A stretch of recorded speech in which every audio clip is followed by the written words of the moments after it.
Welcome to the IVM Podcast Network. I had a strange dream the other night. I was driving my car on a bridge and I was looking forward to getting to the other side. I don't remember my destination now because it was a dream. Memory tends to be selective in dreams.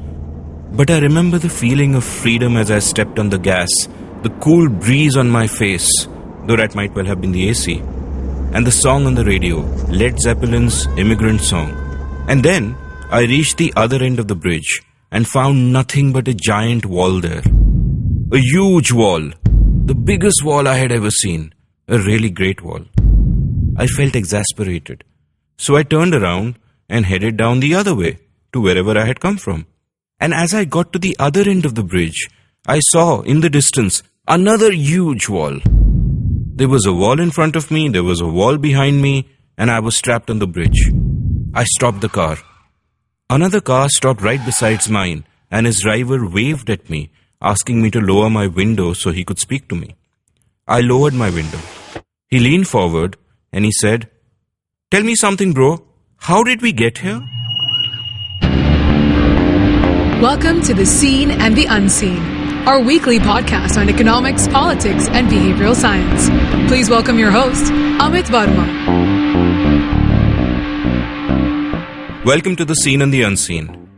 I'm libertarian, and as you'd guess, I love bridges and I hate walls. But these days, the world seems to be getting more and more insular. Many would say that's a good thing. I've heard arguments about how there's an economic cost to immigration. I've heard arguments about how there's a cultural cost to immigration. To discuss both the seen and unseen effects of immigration, I've got with me Shikha Dalmia, who's a senior analyst at Reason Foundation and a columnist for The Week. Shikha, welcome to the show. Thanks for having me, Amit. Shikha, those who argue against immigration say that every country has limited resources and they should only be available to citizens. They also say that immigrants come and take jobs away from locals and that they freeload on the welfare benefits of wherever they are, putting a strain on the resources of the state. So how can open borders possibly be a good thing? So first of all, let me just explain what exactly, one means by open borders. At least in the United States, which is where I write a lot, and also where immigration has been a huge issue, as Donald Trump would say, in the last, 10, 15 years. Although there is a strong open border movement, and the case for open borders has been pretty strongly made, both on moral, ethical, political grounds.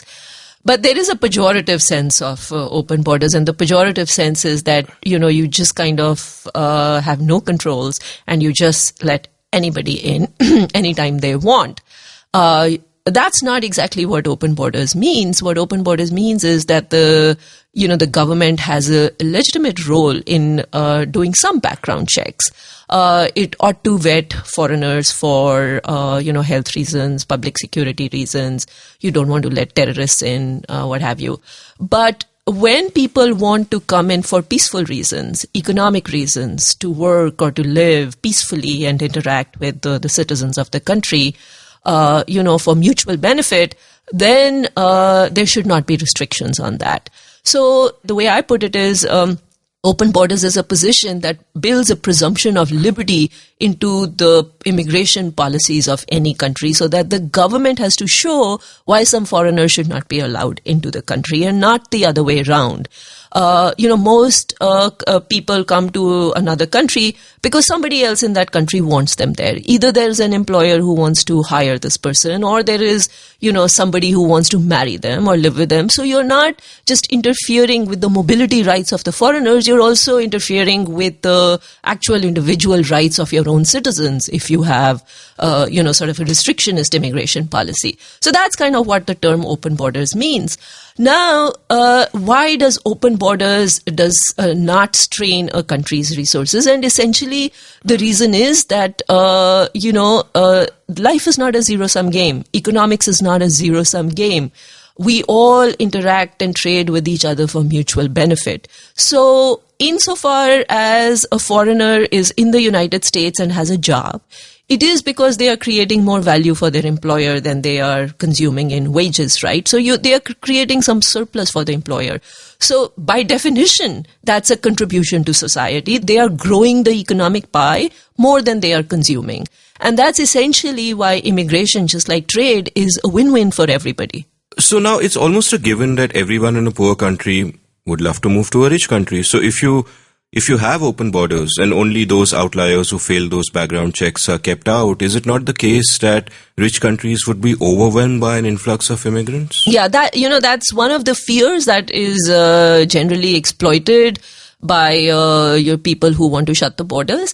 But, just as with other resources, markets and prices are remarkably good at regulating these, immigration flows. If polls, of course, polls to go simply by the polls on this is somewhat misleading. So if you look at the polls, literally, about a fourth of the world, people in the poor countries want to move to rich countries. So I think, the world's population is 6 billion and 2 or 3 billion say that they want to move to rich countries.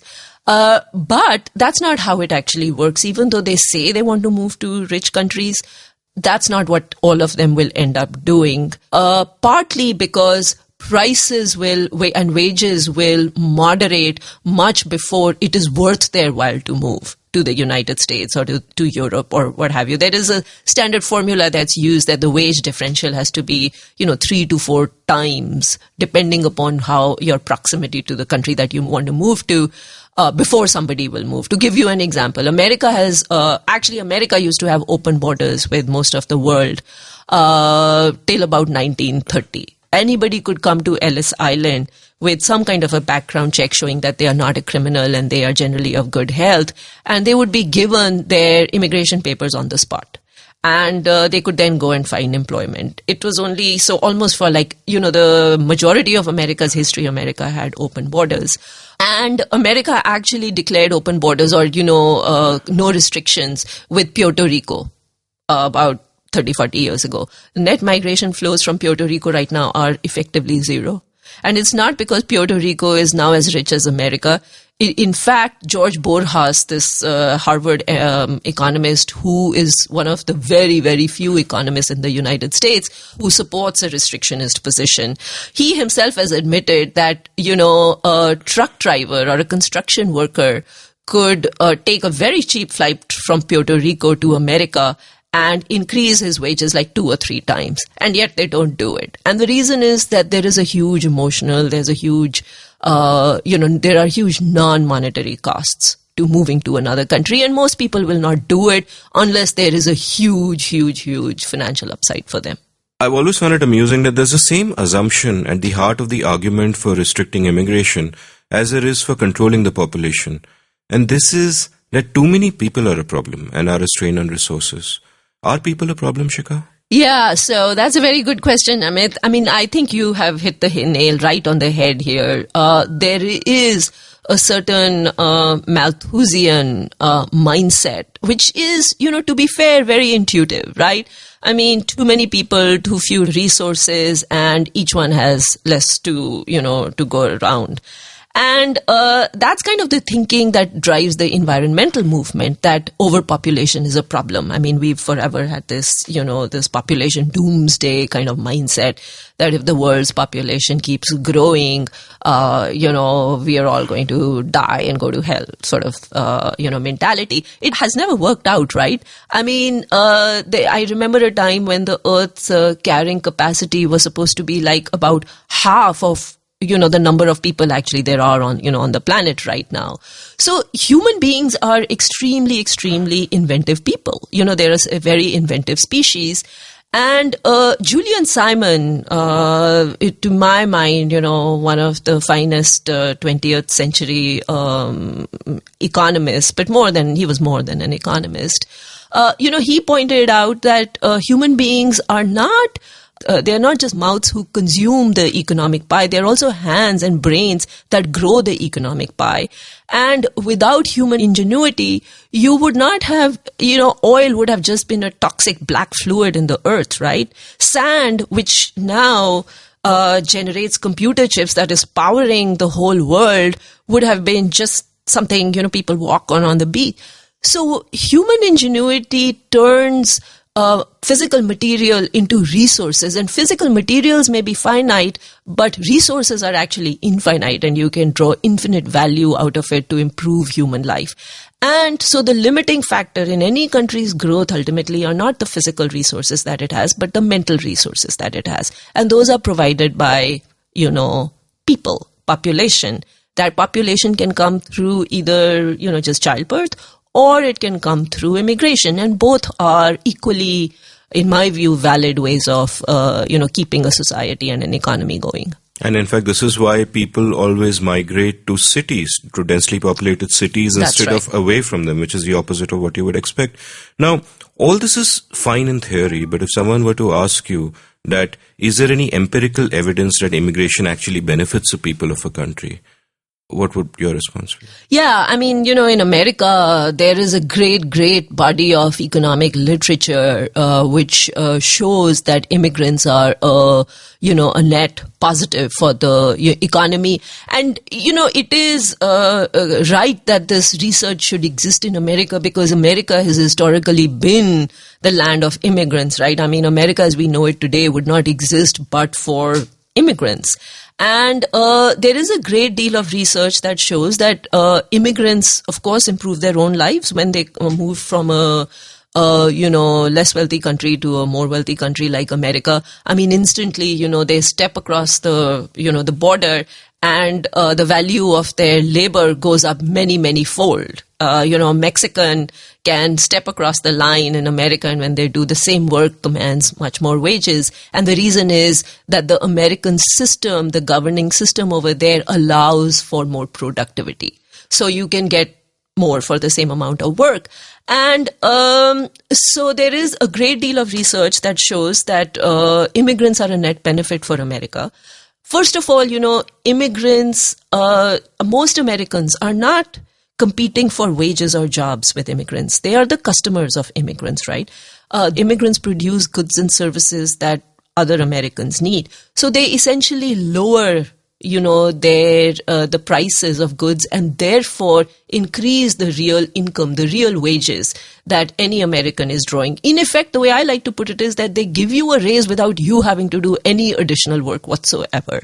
So that's one thing. Now, there are some people with whom immigrants do compete, but what you do find is that, again, human beings are an inventive species, and they adapt. And in America, what happens is that when immigrants come into some area, like let's say construction, or let's say landscaping, where there are Americans providing those services, they start doing the menial work. And the cultural skills of those Americans become more valued. And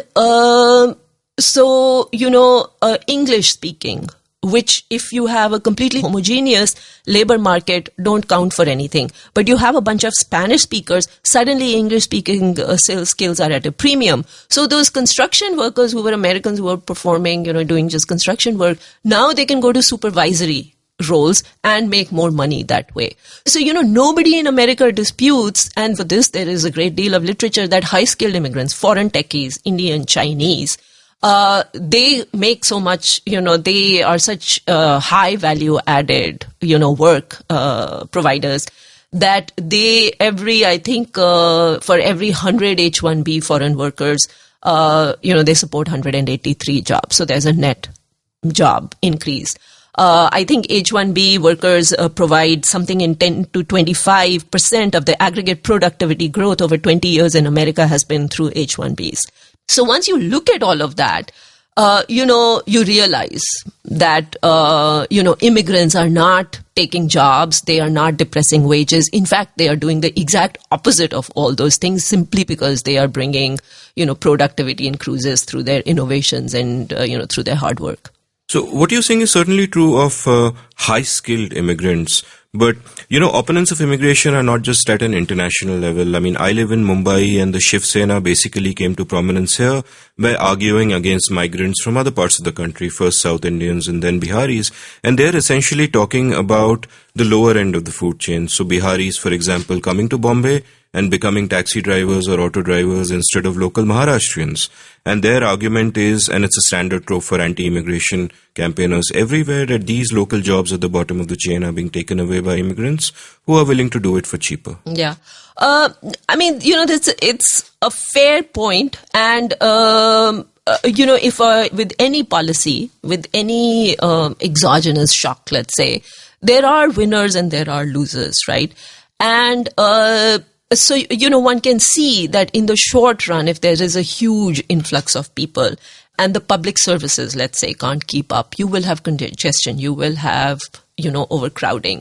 Similarly, it takes time for a market to adjust, right? So you have influx of taxi drivers from Bihar to Bombay, and some people will be at that time thrown out of work, and they will obviously feel the pain and the pinch of it.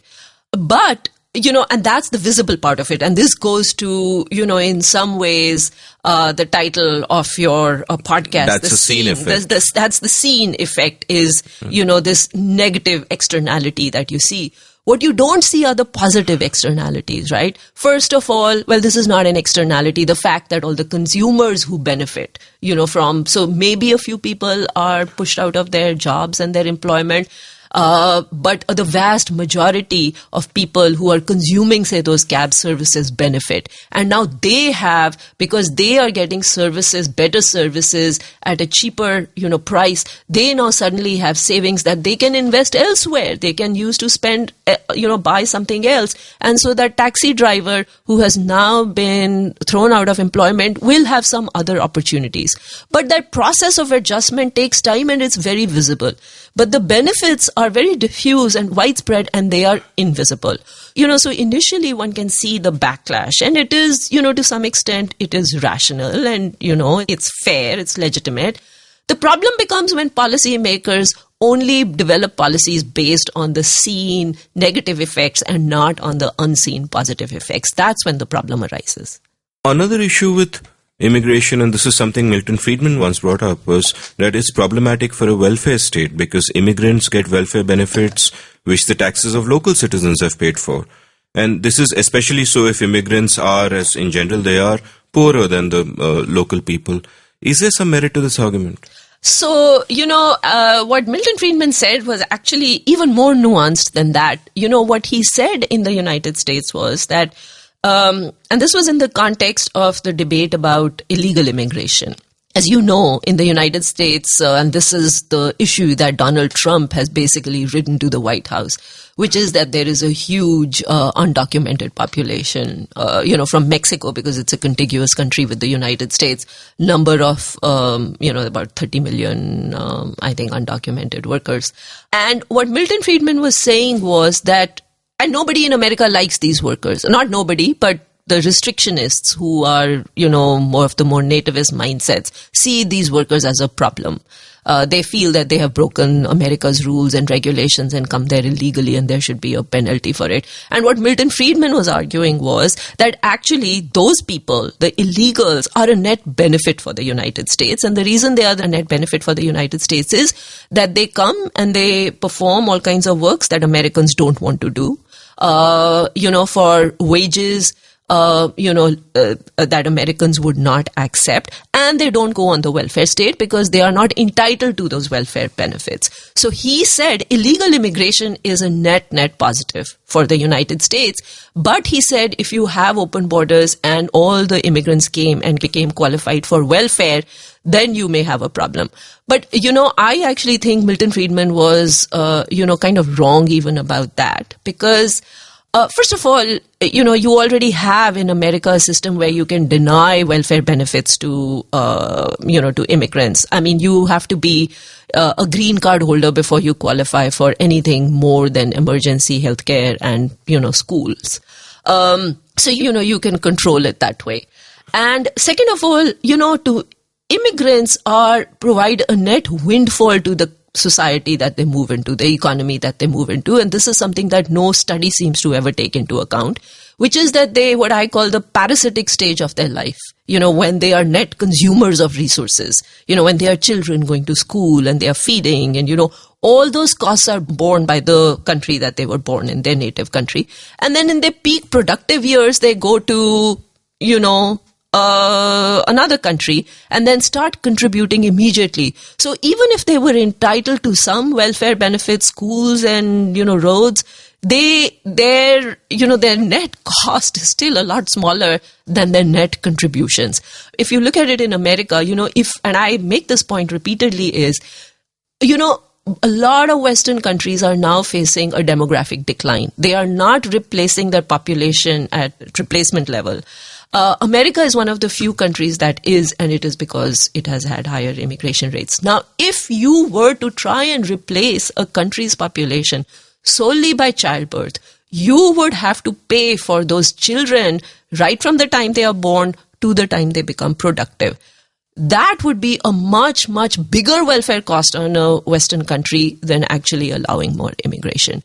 So I think Milton Friedman was kind of half right and half wrong about, what he said. I really hope our Prime Minister Modi ji doesn't listen to this podcast, because the lesson he will take out of it is that we should not let anybody immigrate from India. Why should we spend on them? They should spend their productive years here. Well, that's an old argument, right? I mean, that was when I left India in 1985. I was criticized, roundly. And at that time, I remember every IITian who could get a job in the States would just make a beeline, for the United States, because they got such, their wages were so much higher over there. And so we used to call that the brain drain problem, right? And my standard response used to be that, well, it's better than the brains being in the drain. Because if they were over here, they would not be deployed productively. If they go to America and they advance themselves and they can be in a place where their capital and labor resources can be better matched, they, increase the whole world's sort of, the wealth and economic, pie. And they can send, they repatriate money. They can bring their skills back home. And I actually think that, liberalization in India happened because it was facing this outflux of people and realized we have to improve our governing institutions. We have to improve our, economic climate over here to be able to keep our own people and harness their, creativity and energy and what have you. So I don't think keeping these people trapped in India will do India any good. So if Modi ji is listening, please, Modi ji, don't do that. It will not help you. It will just hurt them.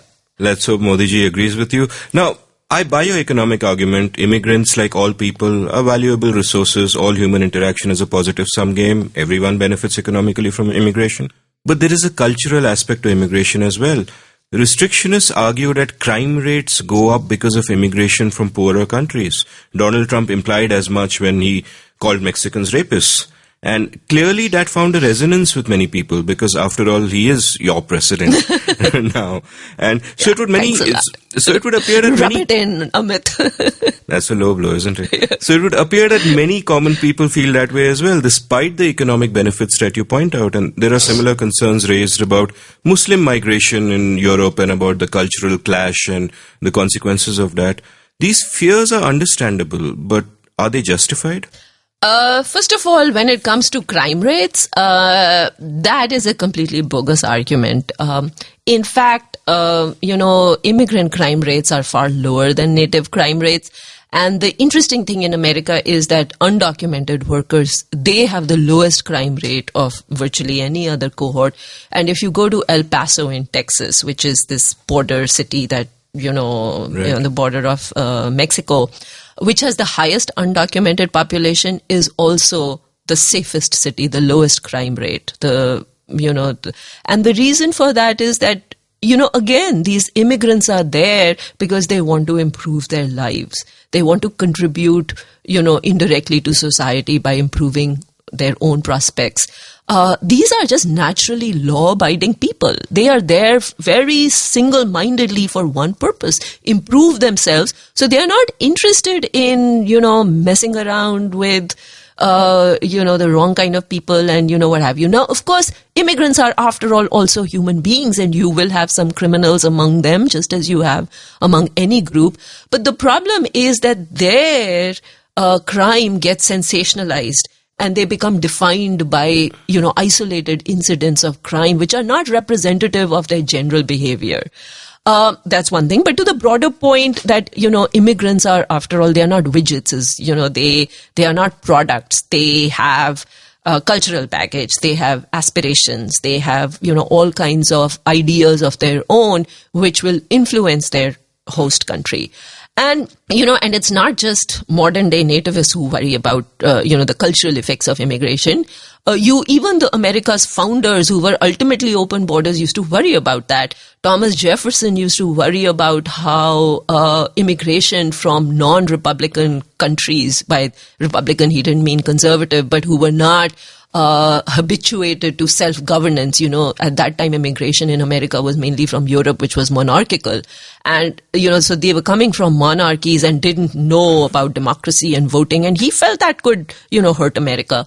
Ben Franklin famously was opposed to German immigrants. He hated, the Huns, as he called them, and he was afraid that they would Germanize us rather than us anglicize them, because they were not willing to give up their language and they were not willing to, give up, their cultural habits. But it never, none of those fears have ever panned out.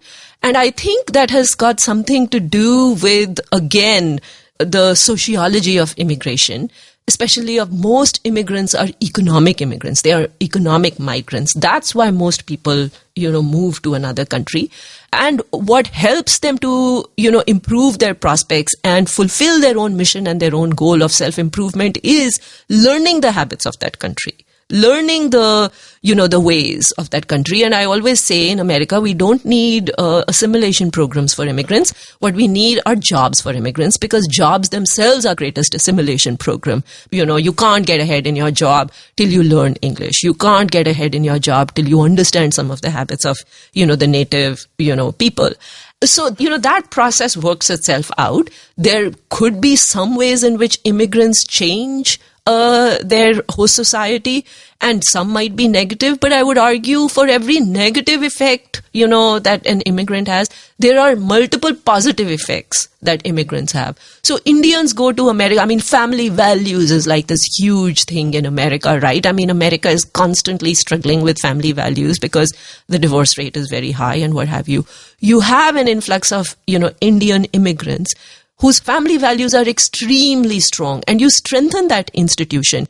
Yes, maybe they're on the margins. There might be some habits of Indians that are, that even I would object to. For Gobi Manchurian. Gobi Manchurian. I like Gobi Manchurian, but,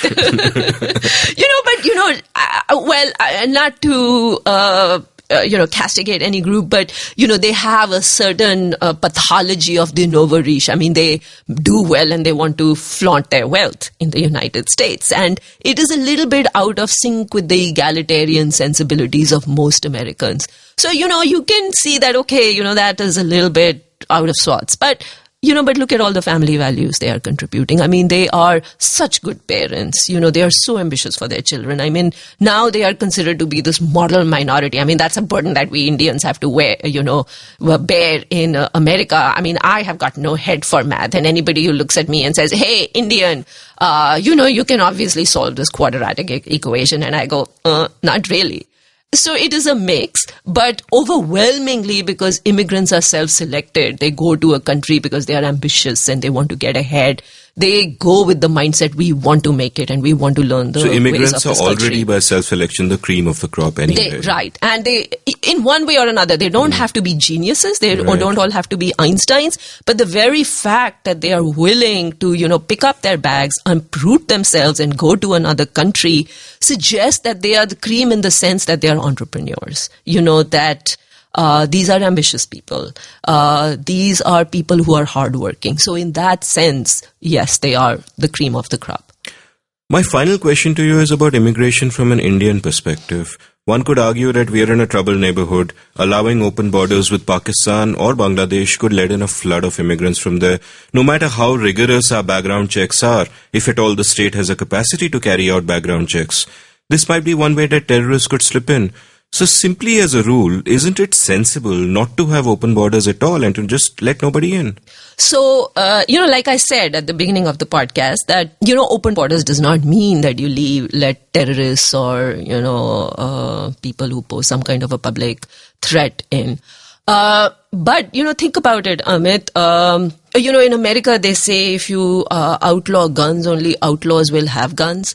Something similar is true for immigration too. The vast majority of Pakistanis and Bangladeshis who want to come to India, they want to do so for peaceful reasons. Not every Pakistani is a terrorist. Not every Bangladeshi is a terrorist. Most of them, have a great deal of cultural affinity. They love, Indian, clothes, Indian products. That's what they want to come here for. They want to see the sights over here. India has such a historical connection. The Mughal Empire has built these beautiful buildings. They want to come and see them. They want to see the Meenakshi temple. So if you were to try and restrict all of them, you will restrict the ones who want to come here for peaceful purposes, because they are not going to move, heaven and earth to come to India. The people who will move heaven and earth to come to India are the ones who want to do it harm, and they will do so anyway. It does not matter how many restrictions any government imposes. If they are motivated enough, they will do so. The ones who will not do so are the ones who are less motivated but want to come here for peaceful reasons. Right. So it is kind of a counterproductive strategy. So I would say, if Modi ji is listening to this podcast, I would say, open the immigration and trade channels with Bangladesh and Pakistan. Let all the peaceful people come, do proper background checks, and then once you can control the legitimate immigration flows, it'll become much easier to then go after the people who want to come here for nefarious reasons. I agree with you entirely, though I'm not sure if Modi ji would feel the same way. Thank you so much for coming on the show, Shikha. It's been such a pleasure. Pleasure to be with you, Amit. Thank you. As I said at the start of the show, I love bridges, I hate walls. For me, immigration is a win-win game. Both the immigrants and the natives of a place, if such a term has any meaning anymore, benefit from immigration. Shikha made the case better than I could, and while we live in worrying times, where anti-immigration leaders seem to be taking over the world, most alarmingly in America, I console myself with the thought that we are all globalized now, and you cannot put this most excellent genie back in the bottle. If nothing else, technology alone won't allow it. On that cheerful note, I bid you goodbye until next week, when I will take a detour from public policy to tell you the fascinating story of a lady named Rupal Ben, who might just have proved that there really is something called a free lunch. Watch out for that.